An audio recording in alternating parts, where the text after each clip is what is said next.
ولا بحر يجري ولا فلك يسري إلا لأجلكم ومحبتكم وقد أذن لي أن أدخل معكم فهل تأذن لي يا رسول الله؟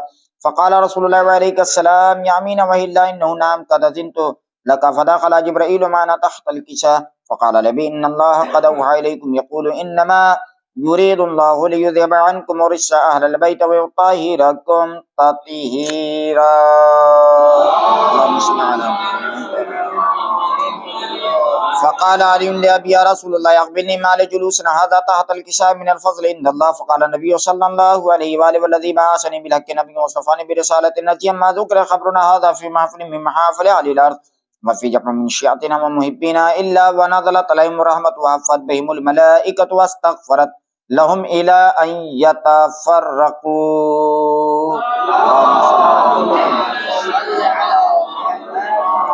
فقال علي نظم الله وفوزنا وفاض شيئتنا ورب الكعبة. فقال النبي صلى الله عليه وآله ثانيا يا علي والذي بعثني بالحق نبي مصطفى برسالة نجيا ما ذكر خبرنا هذا في محفل من محافل أهل الأرض وفي جمع من شيعتنا ومحبين وفيه مهموم إلا وفرج الله همه ولا مغموم إلا وكشف الله غمه ولا طالب حاجة إلا وقضى الله حاجته. فقال علي نظم الله فزنا وسعدنا وكذلك شيعتنا فازوا وسعدوا في الدنيا والآخرة ورب الكعبة. اللهم صل على محمد وآل محمد. اللهم صل على محمد وآل محمد. اللهم صل على محمد وآل محمد وعجل فرج. آپ حضرات سے گزارش ہے ایک مرتبہ سورہ الحمد اور 3 مرتبہ سورہ قل هو اللہ کی تلاوت فرما کے مرحوم مغفور شمشیر حیدر ابن محمد شریف خان صاحب کی روح کو اشال فرما.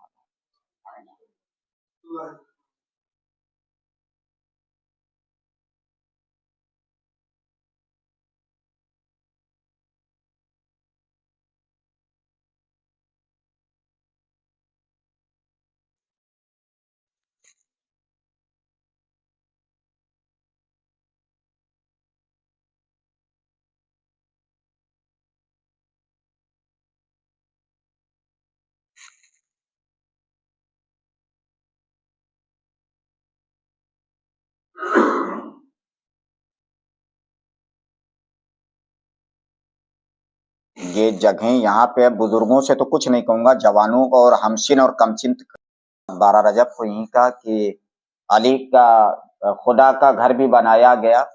علی کے لیے ایک مطلب 2 شعر حاضر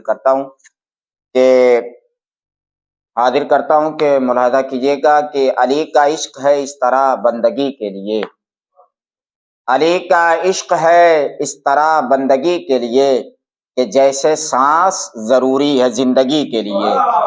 علی کا عشق ہے اس طرح بندگی کے لیے کہ جیسے سانس ضروری ہے زندگی کے لیے. بھیا یہ کھمبے کے پیچھے والے لوگ اگر اپنا چہرہ دکھلا دیں، اس لیے مومن کے چہرے کو دیکھنا ثواب ہے، لہذا آپ لوگ مومن ہیں، ہم سے بہتر ہے، لہذا وہ چہرہ جو ہے نہیں دکھ رہا ہے. علی کا عشق ہے اس طرح بندگی کے لیے، فیروز بھیا علی کا عشق ہے اس طرح بندگی کے لیے کہ جیسے سانس ضروری ہے زندگی کے لیے. علی جو قوت پروردگار نہ بنتے خدا کا دین ترس جاتا ہر خوشی کے لیے. علی جو قوت پروردگار نہ بنتے خدا کا دین ترس جاتا ہر خوشی کے لیے. تو یہ شعر پورے شعر کو چھوڑتے ہوئے یہ شعر حاضر کرتا ہوں. علی جو قوت پروردگار نہ بنتے خدا کا دین ترس جاتا ہر خوشی کے لیے. عجیب بھائی کہ زباں کٹا کے جہاں کو بتا گئے میسم، زباں کٹا کے جہاں کو بتا گئے میسم، کلیجہ چاہیے حیدر سے دوستی کے لیے. زباں کٹا کے جہاں کو بتا گئے میسم، کلیجہ چاہیے حیدر سے دوستی کے لیے. کلیجہ چاہیے حیدر سے دوستی کے لیے، کلیجہ چاہیے حیدر سے دوستی کے لیے. اور ابھی پرسوں کا وسیقہ عربی کالج فیض آباد کا مصرع تھا، حسین آئے کہ دنیا میں انقلاب آیا، حسین آئے کہ دنیا میں انقلاب آیا. ایک مطلب 5-6 شعر حاضر کرتا ہوں. جو آج حکیم صاحب جو آج 3 شعباں کا مہتاب آیا، جو آج 3 شعباں کا مہتاب آیا، خود اس سے روشنی لینے کو آفتاب آیا، خود اس سے روشنی لینے کو آفتاب آیا. جہاں کو خامس آل ابا مبارک ہو، جہاں کو خامس آل ابا مبارک ہو، زمیں پہ خالق اکبر کا انتخاب آیا، زمیں پہ خالق اکبر کا انتخاب آیا تو رسول کیوں نہ پڑھے آیے جبھی اس کی، رسول کیوں نہ پڑھیں آیے جبھی اس کی، جب اس میں سارے رسولوں کا ہے جواب آیا، جب اس میں سارے رسولوں کا ہے جواب آیا تو کرے نہ رشک کیوں اپنی اڑان پر فطرس، در حسین سے ہو کر ہے فیضیاب آیا، در حسین سے ہو کر ہے فیضیاب آیا۔ تو تضمین بھی ملاحظہ کیجئے گا قبلہ کہ لو ختم ہو گیا اب انتظار نبیوں کا، لو ختم ہو گیا اب انتظار نبیوں کا، حسین آئے کہ دنیا میں انقلاب آیا، حسین آئے کہ دنیا میں انقلاب آیا۔ تو یہاں سے دو شعر بڑے قیمتے وہ حاضر کر دیتا ہوں نوجوانوں کی داد کے ساتھ اور بزرگوں کی دعاؤں کے ساتھ۔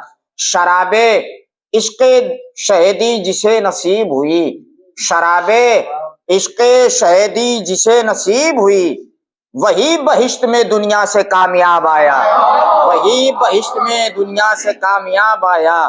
تو وہ ایک شب کے تفکر سے حر حسینی ہے، وہ ایک شب کے تفکر سے حر حسینی ہے، وگرنہ موقع تو ہر ایک کو دستیاب آیا، وگرنہ تو موقع ہر ایک کو دستیاب آیا۔ تو یہاں سے دو شعر یہاں سے اور ملاحظہ کر لیں۔ بدل نہ پایا شہیدی کا فیصلہ خنجر، بدل نہ پایا شہیدی کا فیصلہ خنجر، جو پہلے دن تھا وہی آخری جواب آیا، جو پہلے دن تھا وہی آخری جواب آیا۔ اور پورے سلسلے کا واقعاً ویڈیو اٹھا کے دیکھیے گا وثیقہ کی حالت کیا تھی اس شعر پہ کہ کھلی ہی رہ گئیں مفتی کی آنکھیں محشر میں، کھلی ہی رہ گئیں مفتی کی آنکھیں محشر میں، غم حسین کا جب سامنے ثواب آیا، غم حسین کا جب سامنے ثواب آیا، غم حسین کا جب سامنے ثواب آیا۔ جو ہنس کے کہتے تھے سرور سے کوئی اور بھی ہے، انہیں رلانے کو بانو کا مہتاب آیا، انہیں رلانے کو بانو کا مہتاب آیا۔ اور دعاؤں کے ساتھ مقطع بھی حاضر کر دیتا ہوں کہ شباب صرف ان اشعار پر نہیں میسم، شباب صرف ان اشعار پر نہیں میسم، ہر ایک کی حسن سماعت پر بھی شباب آیا، ہر ایک کی حسن سماعت پر بھی شباب آیا۔ آئیے علی عباس صاحب کی خدمت میں گزارش کر رہا ہوں تشریف لائیں، اور اس کے بعد فوراً مولانا موصوف رونق افروز منبر ہو جائیں گے۔ بر حبیب خدا ختم انبیاء بآواز بلند نعرہ صلوات۔ کسی روتی رہی عابد بے کس کے اوپر، بے کسی روتی رہی، سن کے زنجیروں کا نوحہ ہتھ کری روتی رہی، عابد بے کس کے اوپر بے کسی روتی رہی، کربلا سے شام تک بازار میں دربار میں، دیکھ کر غازی کا سر بے چادری روتی رہی، عابد بے کس کے اوپر بے کسی روتی رہی، فاسق و فاجر کے منہ سے سن کے اپنا پاک نام، سر جھکائے سیدہ کی لاڈلی روتی رہی، عابد بے کس کے اوپر قید خانے میں قیامت کا اندھیرا دیکھ کر، شام کے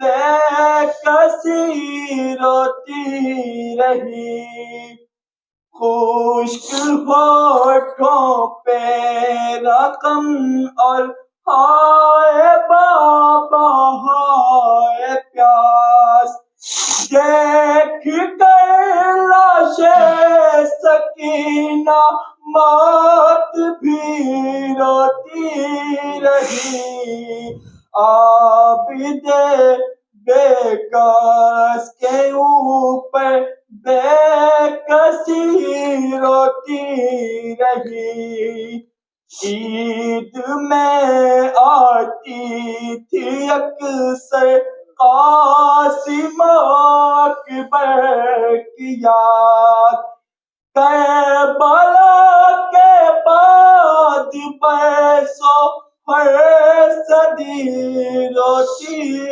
رہی، عابد بے کس کے اوپر بے کسی روتی رہی۔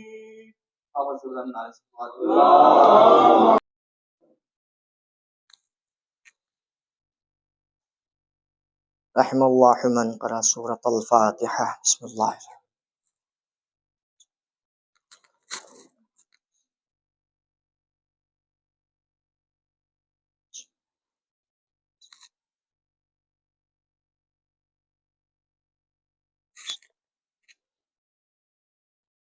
لا حول ولا قوة إلا بالله العلي العظيم أعوذ بالله من الشيطان اللعين الرجيم بسم الله الرحمن الرحيم الحمد لله الذي هدانا لهذا وما كنا لنهتدي لولا أن هدانا الله لقد جاءت رسل ربنا بالحق الصلاة والسلام وتحية والإكرام على النبي الأمي المكي المدني الهاشمي القرشي اللبتهي مولانا مولا الثقلين جد الحسن والحسين أبا القاسم محمد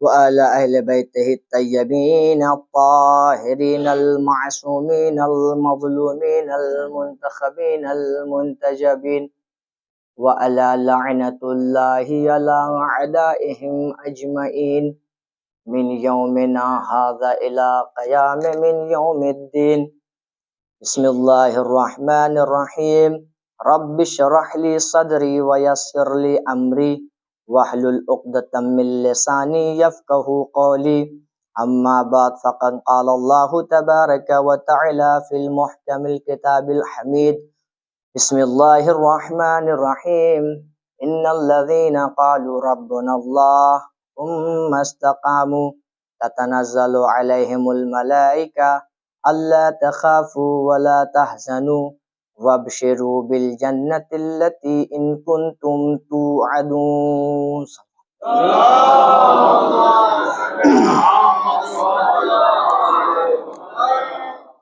عزیزان محترم، اس سے پہلے کچھ اس آیت کے ذیل میں آپ کے سامنے بیان کیا جائے، ایک مرتبہ سورہ الحمد، 3 مرتبہ سورہ اخلاص کی تلاوت فرما کر شمشیر حیدر ابن محمد شریف کی روح کو ارسال فرما دیں. اللہم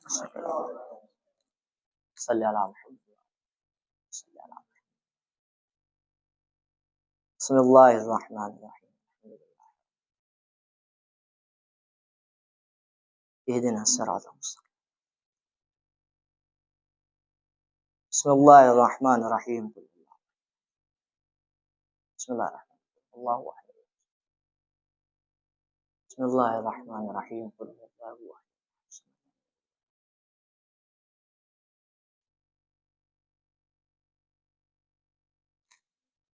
صلوات پڑھے محمد وآل محمد پر.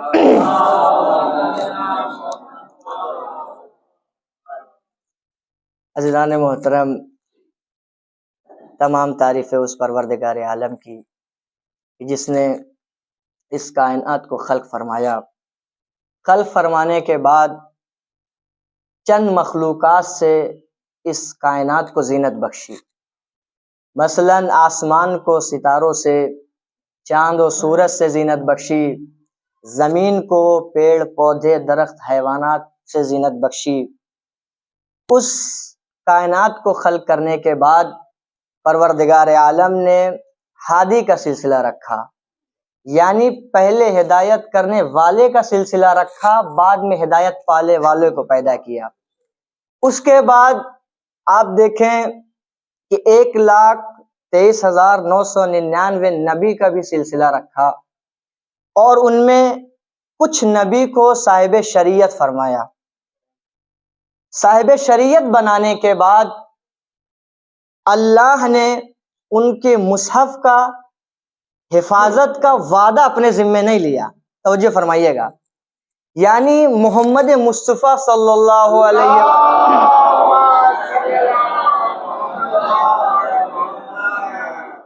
ان سے پہلے جتنی بھی کتاب نازل ہوئی آسمانی، اس کی حفاظت کی ذمہ داری پروردگار عالم نے نہیں لی۔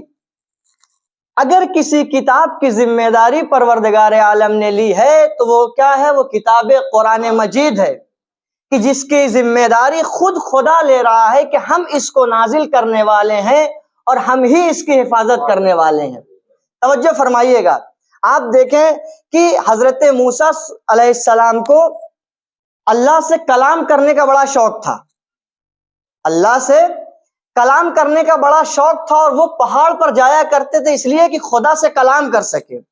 توجہ فرمائیے گا کہ اللہ سے کلام کرنے کا بڑا شوق تھا، اور وہ پہاڑ پر جاتے تھے کس لیے؟ کہ اللہ سے باتیں کر سکے، اسی لیے ان کو کلیم اللہ کہا جاتا ہے، یعنی اللہ سے بات کرنے والے کو کلیم اللہ کہا جاتا ہے۔ لیکن پروردگار عالم نے امت محمدی سے یہ ذمہ داری اٹھا لی، توجہ فرمائیے گا، امت محمدی سے یہ ذمہ داری اٹھا لی۔ وہ پروردگار عالم نے یہ ذمہ داری کیسے اٹھائی کہ اب تمہیں پہاڑ پہ جانے کی ضرورت نہیں ہے، گھر میں رکھے ہوئے قرآن کو پڑھ لو، گھر میں رکھے ہوئے قرآن کو پڑھ لو۔ جب تم قرآن پڑھو گے گویا اللہ تم سے کلام کر رہا ہے، اور جب تم نماز پڑھو گے گویا تم خدا سے کلام کر رہے ہو۔ توجہ فرمائیے گا، اسی لیے کہ ایک شاعر نے کیا خوب کہا ہے کہ شوق کلام لے گیا موسیٰ کو طور پر، شوق کلام لے گیا موسیٰ کو طور پر، ہم اتنے بد نصب ہے کہ مسجد نہ جا سکے۔ شوق کلام، موسیٰ جیسا نبی اللہ سے کلام کرنے کے لیے پہاڑ پر جا رہا ہے، تو اللہ نے امت محمدی یعنی اپنے حبیب کی امت سے اس ذمہ داری کو بھی ختم کر لیا کہ اب تمہیں کسی پہاڑ پہ جانے کی ضرورت نہیں ہے، تمہیں کسی کونے میں جانے کی ضرورت نہیں ہے، تمہیں کسی الگ جگہ جانے کی ضرورت نہیں ہے، بلکہ ہم ایسی کتاب نازل کر دیں گے کہ وہ تمہارے گھروں میں ہم سے کلام کرنے کا ذریعہ بن جائے گی، ہم سے کلام کرنے کا ذریعہ بن جائے گی۔ ایک صلوات پڑھے محمد والے محمد پر۔ تو عزیزان گرامی، یہ کتاب انسان کی ہدایت کے لیے آئی تھی، اور یہ کتاب ایسی کتاب ہے جو پیغمبر کے زمانے سے لے کے قیامت تک لوگوں کی ہدایت کرتی رہے گی۔ اور اس کتاب کا معجزہ یہ ہے کہ جس نے جس حساب سے پڑھا اس کو اس حساب سے اس میں مطلب نظر آئے۔ سائنس نے اس کتاب کو سائنس کے اعتبار سے پڑھا گیا تو اس کو لکھنے والے نے قرآن اور سائنس لکھ دی کہ دیکھو یہ قرآن کیا ہے، صرف مسلمانوں کی پڑھنے کی چیز نہیں ہے، بلکہ سائنس والا پڑھے گا تو اس کے سائنس کے مطابق نظر ہے، فلسفی پڑھے گا تو قرآن میں فلسفہ ہے، منطقی پڑھے گا تو قرآن میں منطقی ہے، ایک عام آدمی پڑھے گا تو اس کے لیے قرآن میں ہدایت رکھی ہے۔ توجہ فرما رہے، ایسی کتاب میں پروردگار عالم نے ارشاد فرمایا کہ دیکھو ان لوگوں نے جنہوں نے اللہ کو اپنا پروردگار مانا اور اسی پہ استقامت کی، اسی پہ ڈٹے رہے، اسی پہ اڑے رہے، اسی پہ جمے رہے، تو پروردگار عالم نے ان کے لیے کیا کیا؟ ملائکہ کو نازل کیا۔ اور وہ ملائکہ کیا کر رہے ہیں؟ کہا ملائکہ ان کو کیا کر رہے ہیں؟ بشارت دے رہے ہیں کہہ رہے ہیں کہ تم لوگ ڈرو نہیں، محزون مت ہو، خوف زدہ مت ہو، بلکہ ان لوگوں کو جنت کی بشارت دے رہے جیسا کہ پروردگار عالم نے وعدہ کر رکھا ہے۔ ایک صلوات پڑھے محمد والے محمد۔ تو عزیزان گرامی، اس طریقے سے قرآن مجید لوگوں کی ہدایت کے لیے آیا تھا، اور اس زمانے سے لے کے قیامت تک لوگوں کی ہدایت کرتا رہے گا۔ اور اللہ کے رسول نے، آپ دیکھیں کہ پروردگار عالم نے محمد کو 40 سال تک رسول نہیں بنایا۔ ہمارا عقیدہ یہ ہے کہ نبی پیدا ہی نبی ہوتا ہے، گہوارے میں ہے تو بھی نبی ہے، سڑک پر چل رہا ہے تو بھی نبی ہے، سو رہا ہے تو بھی نبی ہے، یعنی ایک لمحے کے لیے اس کا نبی ہونا اس سے دور نہیں ہوتا۔ تو اس حالت میں پروردگار عالم نے پیغمبر کو 40 سال تک نبی رکھا، رسول نہیں بنایا 40 سال تک۔ تو اس ایام میں پیغمبر نے کس طریقے سے لوگوں کو اپنی طرف کھینچا ہے، کا اخلاق کے ذریعے سے، کردار کے ذریعے سے کھینچنے کے بعد تب پروردگار عالم نے شریعت نازل کی پیغمبر کے اوپر۔ اب ایک واقعہ میں پڑھ دیتا ہوں، اس سے آپ اندازہ لگائیں کہ اخلاق پیغمبر کیا تھا۔ پیغمبر ابھی جو رجب گزرا ہے، 27 رجب بعثت پیغمبر ہے۔ یہاں ہمارے ہندوستان میں اس چیز کو کیا ہے، شب معراج سے جو ہے تشبیہ دیتے ہوئے، میسم بھائی جانتے ہیں، شب معراج کا جو ہے یہاں پہ زیادہ ذکر کیا جاتا ہے، اسی چیز پہ زیادہ فوکس کیا جاتا ہے۔ بعثت پیغمبر کو کیا ہے، اس طریقے سے منظر عام پہ نہیں لایا گیا۔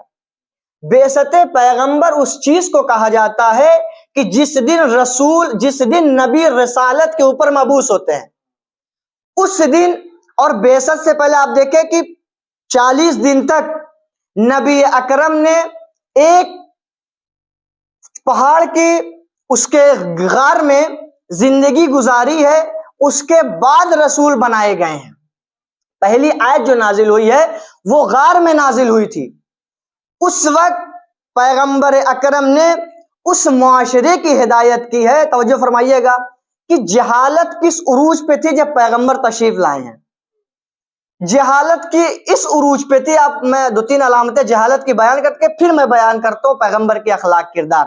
ایک صلوات پڑھے محمد والے محمد۔ جہالت کا یہ عالم تھا کہ اگر گائے پانی نہیں پیتی تھی تو گائے کے بجائے بیل کو مارتے تھے۔ ان کا نظریہ یہ تھا کہ اگر ہم بیل کو ماریں گے تو گائے پانی پیے گی۔ سنیے گا غور سے، یہ جہالت کس عروج پہ تھی جب پیغمبر دنیا میں آئے ہیں۔ دوسری علامت یہ تھی کہ تجارت کے وقت وہ جب سفر پہ نکلتے تھے تو ایک پیڑ ہوتا تھا جس میں دھاگا باندھتے تھے۔ نظام بھائی، جو پیڑ ہوتا تھا اس میں دھاگا باندھتے تھے، اور جب سفر سے واپس آتے تھے 2 سال 3 سال کے بعد، تو پہلے گھر نہیں جاتے تھے، پہلے اس پیڑ کے پاس جاتے تھے کہ وہ دھاگا صحیح سلامت ہے یا صحیح سلامت نہیں ہے۔ جب وہ دھاگا صحیح سلامت ہوتا تھا تو ان کی فکر یہ تھی کہ ان کی بیوی نے ان کی امانت میں خیانت نہیں کی ہے، اور اگر وہ دھاگا اپنی جگہ پر نہیں ہوتا تھا تو وہ یہ سمجھتے تھے کہ ان کی زوجہ نے امانت میں کیا کی ہے، خیانت کی ہے۔ یہ دوسرا تھا۔ تیسرا یہ تھا کہ جب کوئی مرتا تھا تو اس کے ساتھ ایک اونٹ کو باندھ دیا کرتے تھے۔ ان کا نظریہ یہ تھا کہ جب مرنے والے کو اٹھایا جائے گا تو اس کو سواری کی ضرورت پڑے گی۔ ایسے معاشرے میں پیغمبر تشریف لا رہے ہیں، اور حالت یہ ہے کہ ایک اونٹ کے لیے 40 سال تک تو جنگ کیا کرتے تھے، بھائی بھائی کے دشمن تھے، قبیلے پہ فخر کیا کرتے تھے۔ یہ جہالت کیا پیغمبر سے پہلے، یعنی نبی ہونے سے، رسول ہونے سے پہلے کی یہ علامتیں ہیں کہ بھائی بھائی کے خون کے پیاسے تھے، ایک دوسرے کے اوپر جنگ کیا کرتے تھے اور فخر کرتے تھے کہ ہمارا قبیلہ تم سے زیادہ قوی ہے۔ ایسے معاشرے میں پیغمبر نے اخلاق سے اسلام کو پھیلایا ہے۔ اب دیکھیں، جنگ کرتے تھے لیکن جنگ کا مقصد نہیں تھا۔ بعثت پیغمبر سے پہلے یہ جو جنگ کرتے تھے، جنگ کا کوئی مقصد نہیں تھا، لیکن بعثت پیغمبر کے بعد پیغمبر انہیں جنگ کا مقصد دے رہے ہیں. بعثت سے پہلے یہ گمراہی میں غرق تھے، یعنی تاریکی میں غرق تھے. بعثت پیغمبر کے بعد پیغمبر ان کو ہدایت کی روشنی دے رہے ہیں تاکہ تم لوگ کمال کی منزل پہ پہنچ جاؤ. بعثت سے پہلے ان کے پاس انسانیت نہیں تھی، بعثت پیغمبر کے بعد پیغمبر ان کو انسانیت سکھا رہے ہیں. بعثت پیغمبر سے پہلے ان لوگوں کے اندر ایک دوسرے کے بنسبت کینہ اور حسد پایا جاتا تھا، لیکن بعثت پیغمبر کے بعد پیغمبر نے جو پہلا کام کیا ہے، انہی لوگوں کے درمیان میں برادر اخوت پڑھا ہے، برادر اخوت پڑھا ہے اور ایک دوسرے کو بھائی بنایا ہے تاکہ تمہارے دلوں میں جو کینہ اور حسد ہے وہ تمہارے دلوں سے نکل جائے. یہ کام کیا پیغمبر اکرم نے ان جاہل افراد کے درمیان.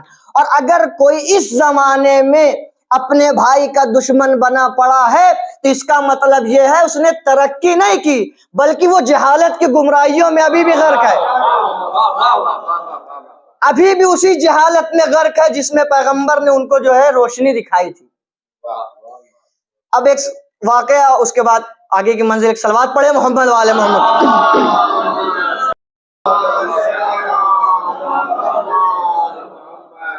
پیغمبر مسجد میں بیٹھے ہوئے ہیں، اصحاب کا مجمع چھلک رہا ہے.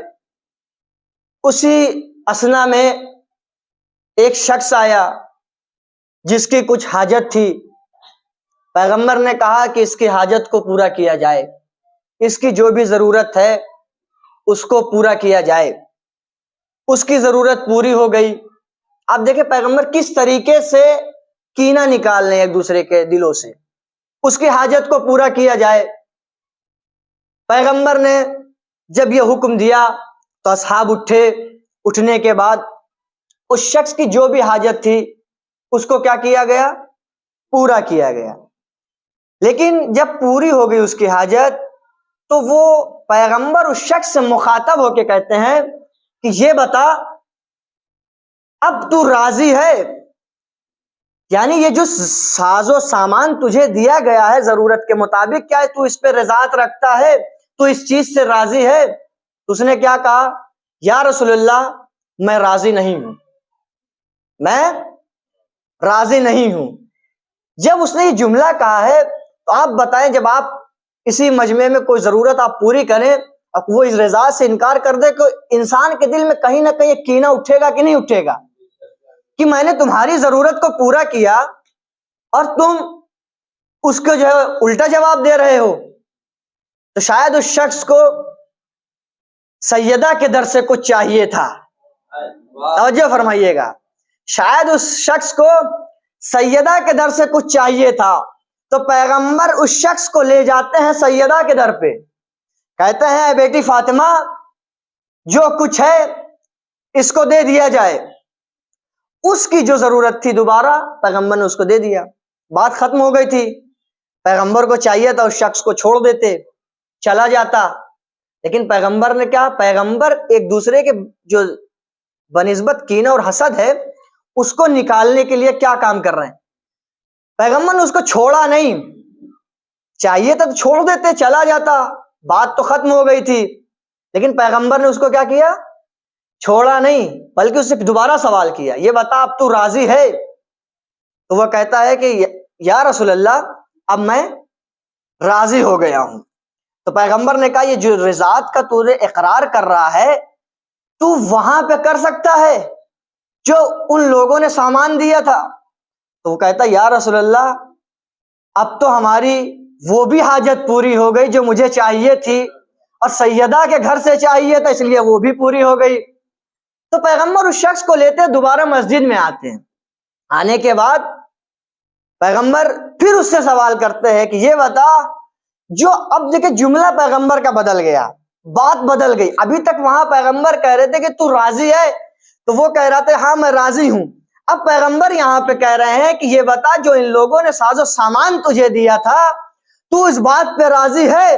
تو وہ شخص کہتا ہے یا رسول اللہ میں راضی ہوں، میں سوال کروں گا پیغمبر سے، یا رسول اللہ جب اس کو سامان دے دیے تھے، اس کی ضرورت پوری ہو گئی تھی، تو آپ کو چاہیے تھا کہ اسے چھوڑ دیتے، آپ اسے یہاں کیوں لے آئے؟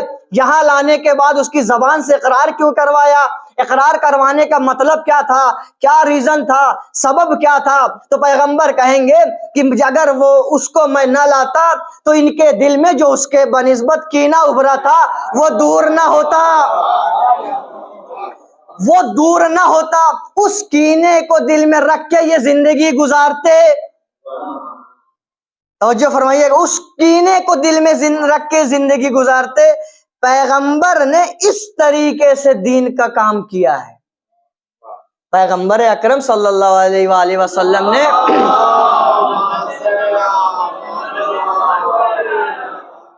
اس کے بعد جب پیغمبر اکرم نے اسلام کی تبلیغ شروع کر دی تو اس اسلام کی تبلیغ میں بڑی اذیتیں اٹھائی، پتھر کھائے، بھوکے رہے اور مشکلوں کا سامنا کرتے رہے۔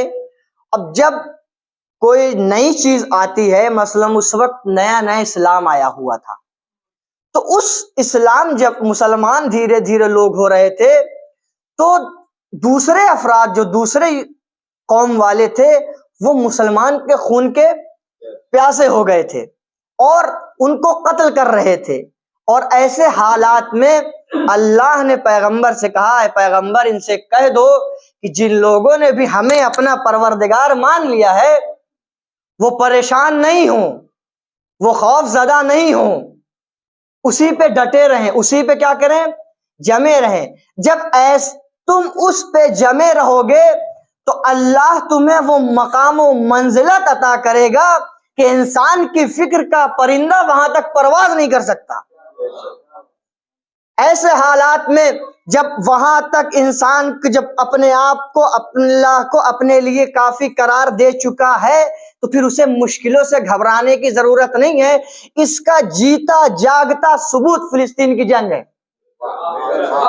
جیتا جاگتا ثبوت فلسطین کی جنگ ہے کہ انہوں نے اپنے لیے اللہ کو کافی قرار دیا تھا، ایسے حالات میں مشکلوں کا سامنا کیا تو اللہ نے دوبارہ ان کو وہیں پلٹا دیا۔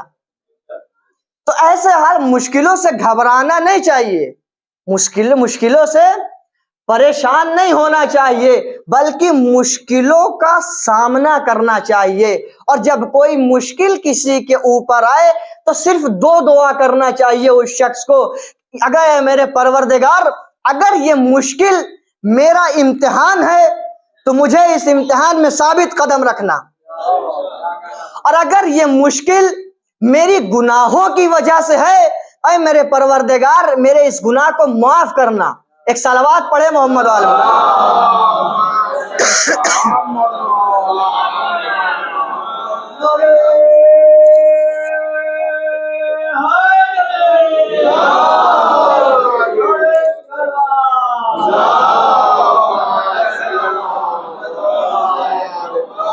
تو عزیزان گرامی، جب کوئی اللہ کے اوپر اپنی استقامت دکھاتا ہے، استقامت کے معنی ہے آسان لفظوں میں کہہ دیا جائے کہ جب اللہ کو اپنے لیے کافی قرار دینا تو اسی پہ اڑ جانا، سیسا پلائی ہوئی دیوار کے مانند کھڑے ہو جانا، اس چیز کو کیا کہتے ہیں؟ استقامت کہتے ہیں۔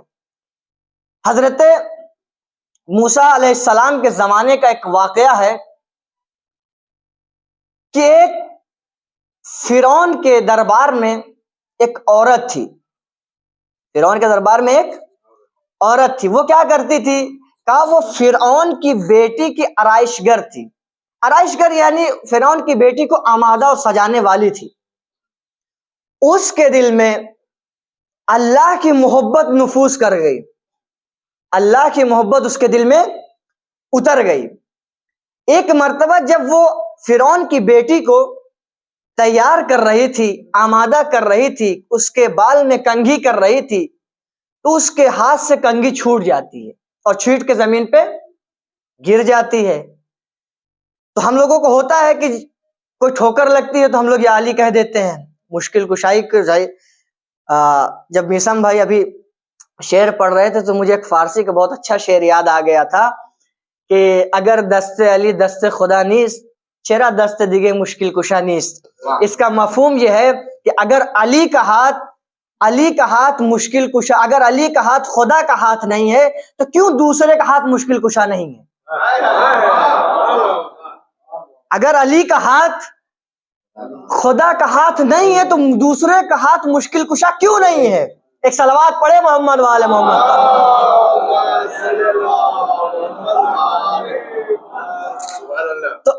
تو میں یہ عرض کر رہا تھا کہ فرعون کے آرائشگر جب اس کے ہاتھ سے کنگھی چھوٹتی ہے، گر جاتی ہے، جب کنگھی گرتی ہے تو وہ کیا کرتی ہے؟ اس کنگھی کو اٹھاتے وقت بسم اللہ کہہ دیتی ہے، بسم اللہ کہہ دیتی ہے۔ اب جب فرعون کی بیٹی کو یہ پتا چلتا ہے، وہ فرعون جس کا باپ، اس بیٹی کا باپ جو اپنے آپ کو ربکم الاعلیٰ کہہ رہا ہے، قرآن نے اس کو جو ہے تعبیر کیا ہے کہ فرعون اپنے آپ کو اپنا کیا کہتا تھا؟ رب مانتا تھا۔ جب اس کی بیٹی کو یہ پتا چلا کہ اسی کے دربار میں اسی کی بیٹی کو سجانے والی، اس کے دل میں اس کے باپ کی محبت نہیں ہے، اس کے دل میں اس کے باپ کی محبت نہیں ہے، تو دوسرے کے دل میں ہونے سے کیا فائدہ؟ جب وہ بسم اللہ کر کے کنگھی اٹھاتی ہے تو فرعون کی بیٹی متوجہ ہو جاتی ہے، اس کو پتا چلتا ہے کہ اس کے دل میں کیا ہے؟ اللہ کی محبت ہے۔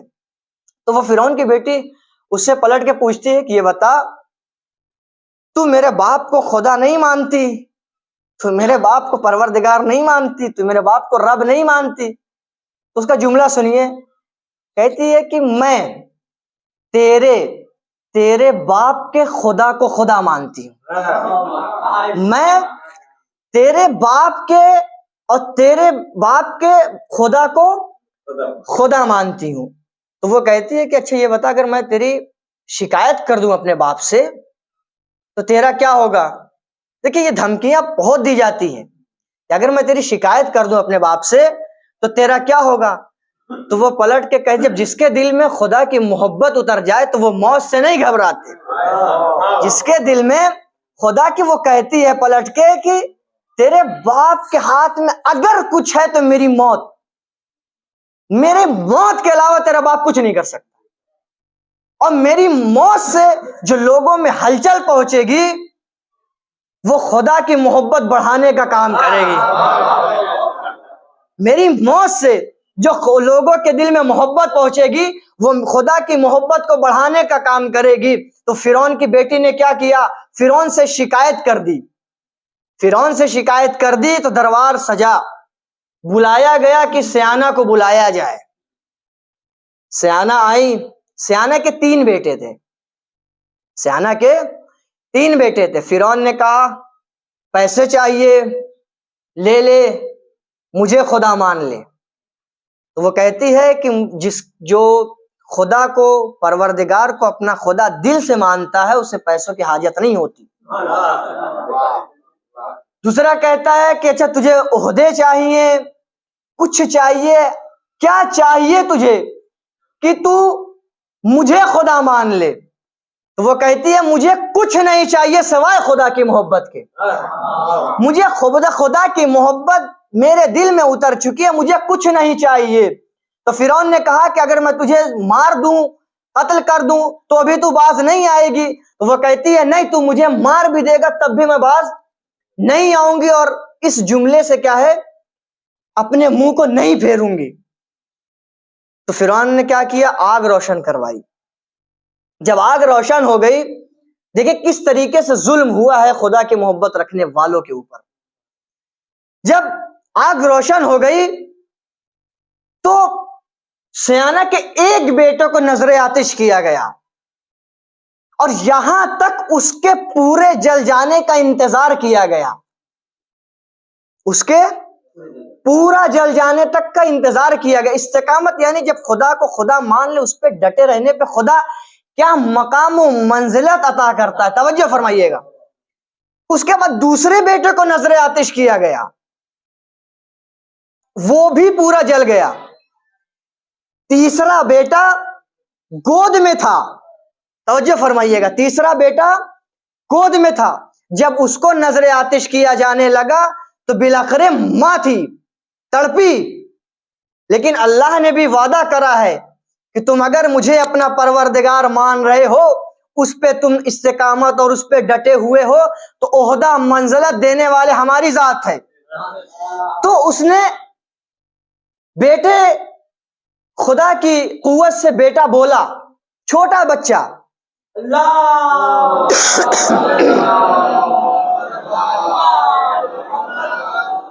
خدا کی قوت سے بیٹا بولا کہ ماں تم حق پہ ہو، تم گھبرانا نہیں، تم ڈرنا نہیں. تو عزیزان گرامی یہاں تک کہ سیانہ کو بھی جلا دیا گیا. جلا دیا گیا. کس کے زمانے کا یہ واقعہ ہے؟ حضرت موسیٰ کے زمانے کا. کون کر رہا ہے؟ فرعون کر رہا ہے. تو اب خدا کو چاہیے تھا، موسیٰ کے زمانے کا واقعہ تھا، ختم کر دیتا، بات ختم ہو گئی تھی، چھوڑ دیتا، بھول جاتا، ضرورت کیا تھی. لیکن اللہ نے بھی وعدہ کیا ہے کہ تم اگر مجھے اپنا پروردگار تسلیم کر چکے ہو اور اگر تم اس پہ استقامت دکھاؤ گے تو منزل عطا کرنے والا میں ہوں، عہدہ عطا کرنے والا میں ہوں، منزلت عطا کرنے والا میں ہوں، مقام و مرتبہ عطا کرنے والا میں ہوں. تو عزیزان گرامی جب رسول اکرم معراج پہ گئے ہیں، ایک آسمان پہ پہنچے ہیں،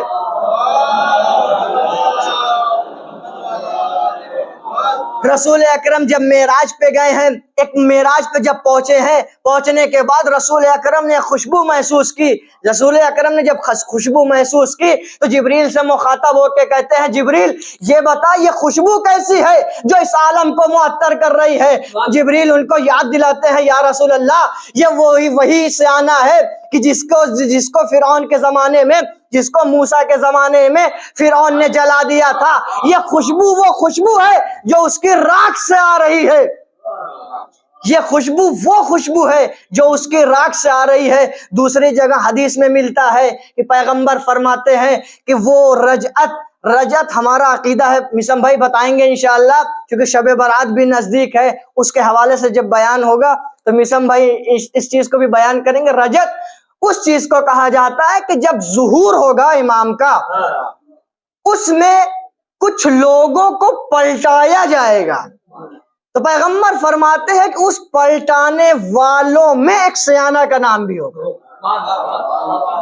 ایک سیانہ کا نام بھی ہوگا جس کو پلٹایا جائے گا. ایک صلوات پڑھے محمد والے محمد.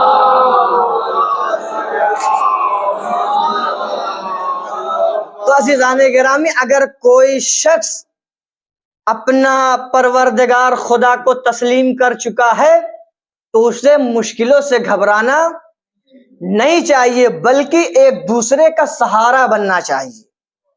بعض اوقات یہ ہوتا ہے کہ جب مشکل ایک دوسرے کے اوپر آتی ہے تو لوگ سہارا بننے کے بجائے سوچتے ہیں کہ فلاں کی زمین آدھی حسب کر لیں.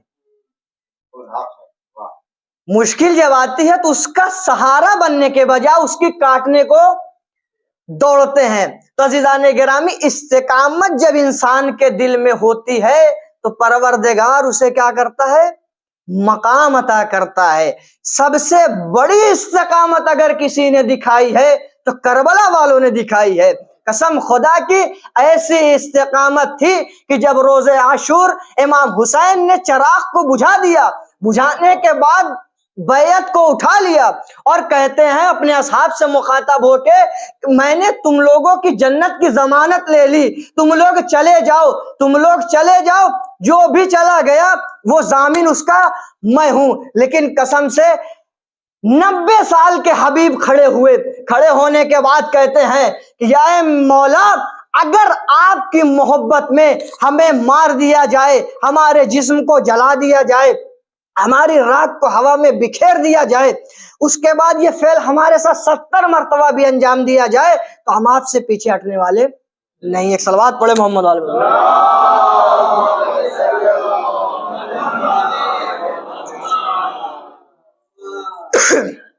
اس کا مطلب اصحاب حسینی نے اس چیز کو محسوس کیا تھا کہ اگر نجات ہماری ہے تو حسین کے ساتھ ہے،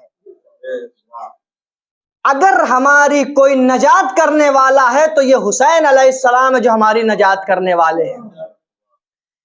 اسی چیز کو اصحاب حسینی نے محسوس کیا تھا اور اپنے آپ کو پروردگار کو جب مان لیا تو اس کی راہ میں اپنی جان کو قربان بھی کر کے دکھایا. نوح کے بیٹے نے اس چیز کو محسوس نہیں کیا تھا کہ اس کی نجات اس کے باپ کے ساتھ ہے۔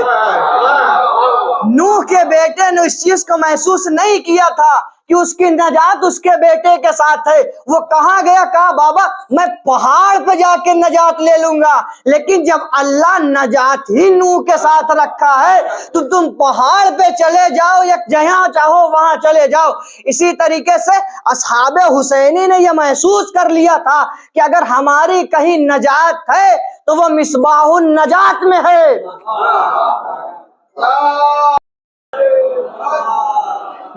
مصباح النجات میں ہے، یعنی اصحاب حسینی نے اس چیز کو محسوس کر لیا تھا۔ تو عزیزان محترم، جب کوئی اپنا پروردگار اللہ کو تسلیم کر لیتا ہے تو اسے ڈرنا نہیں چاہیے، اسے خوف زدہ نہیں ہونا چاہیے۔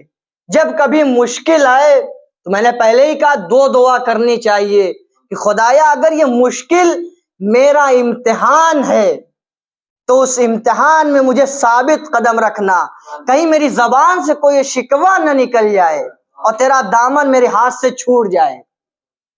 اور دوسری دعا یہ ہے کہ اگر یہ مشکل، یہ پریشانی ہمارے گناہ کی وجہ سے ہے تو خدایا اس گناہ کو بخش دینا۔ یقیناً جوان بیٹے کا مرنا بہت سخت ہے، اور ایسا بیٹا جس کی بہنیں ہوں، واقعاً بھائی بہت سہارا ہوتا ہے بہن کا،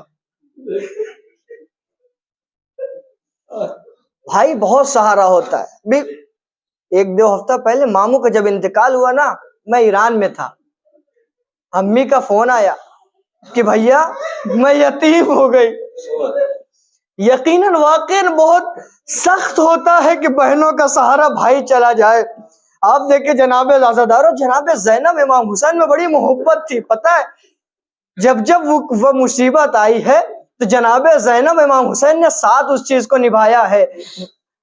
نانا رسول کی شہادت جب ہوئی ہے تو حسین اور زینب ساتھ تھے۔ اماں فاطمہ کی جب شہادت ہوئی ہے، جب پسلیاں توڑی گئی ہے، تب بھی امام حسین جناب زینب ساتھ تھے۔ اور مولا علی کے سر پہ جب ضربت لگی ہے تب بھی بھیا حسین اور جناب زینب ساتھ تھے۔ عزادارو، جناب حسن کے لاشے میں تیر برسائے گئے تب بھی حسین اور زینب نے ساتھ میں برداشت کیا ہے۔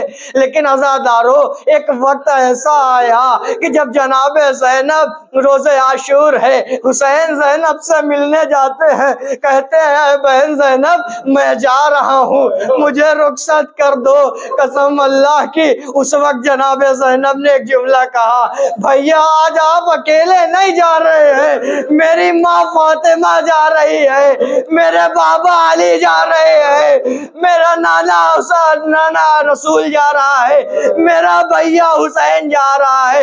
ہاں عزادارو، جناب زینب نے کیا صبر دکھایا ہے، جناب زینب نے کیا صبر دکھایا ہے۔ جب جناب زینب سے حسین رخصت ہو کے چلے ہیں میدان کربلا کی طرف، کتنی محبت تھی بھائی بہن میں، لیکن اللہ ہائے رے زینب، جب مولا حسین مقتل میں چلے ہیں، مولا حسین جب مقتل میں زینوں پہ سنبھل نہ سکے، زمین پہ تشریف لائے، شمر آگے بڑھا، کند خنجر ہے، شمر آگے بڑھا، کند خنجر سے مولا حسین کے سینے پہ بیٹھنے کے بعد کیا کرتا ہے، کند خنجر سے بھائی کا گلا ذب کر رہا ہے۔ زینب ایک جملہ کہتی ہے، اے پسرے ساتھ تجھے کیا ہو گیا ہے، میرا ماجا یا ذبح ہو رہا ہے، تو کھڑا دیکھ رہا ہے۔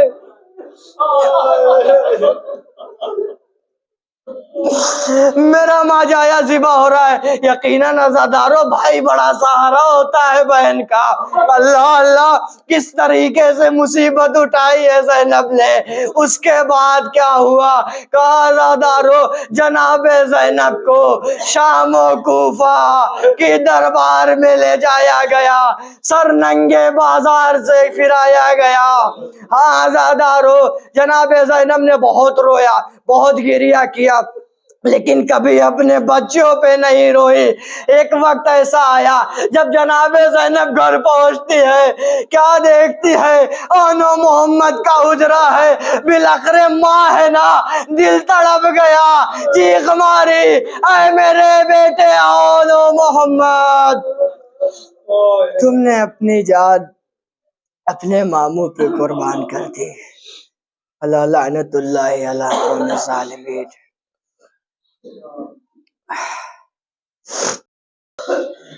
جہاں جہاں شیعہ نے حیدر کرار ان کی جان مال عزت آبرو کی حفاظت فرما.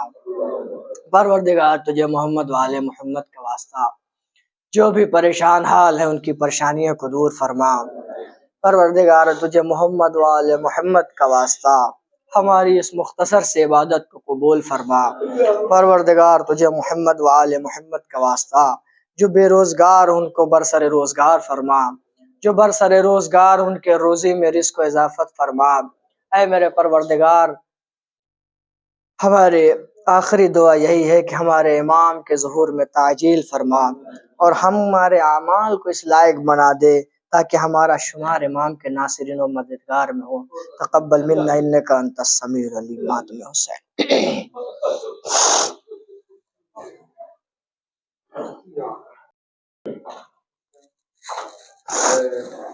میرے لال کو نوجوانی میں آ کے کہاں لے چلی موت دولہا بنا کے. میرے لال کو جوانی میں آ کے کہاں لے چلی موت دولہا بنا کے. میرے لال کو نوجوانی میں آ کے کہاں لے چلی موت دولہا بنا کے. میرے لال کو نوجوانی میں آ کے کہاں لے چلی موت دولہا بنا کے.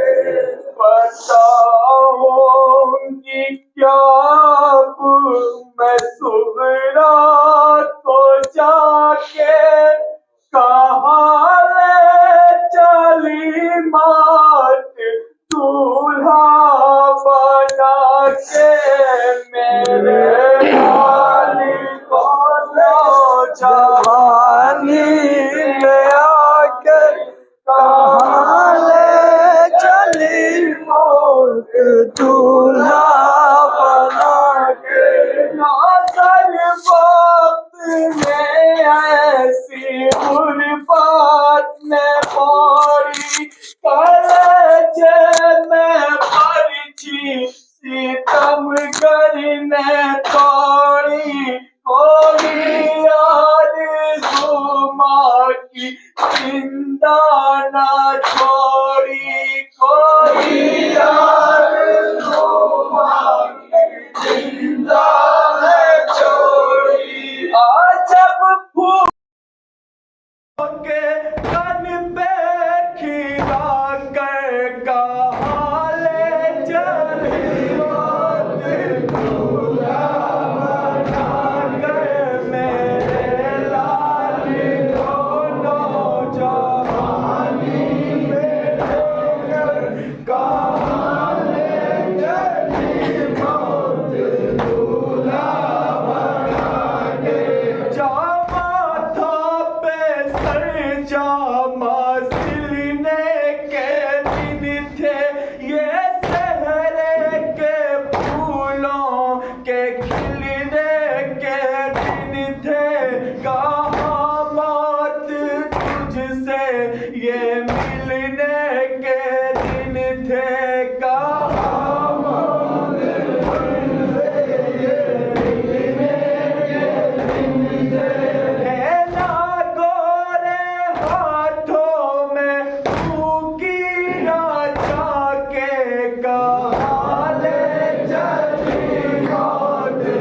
موت دولہا بنا کے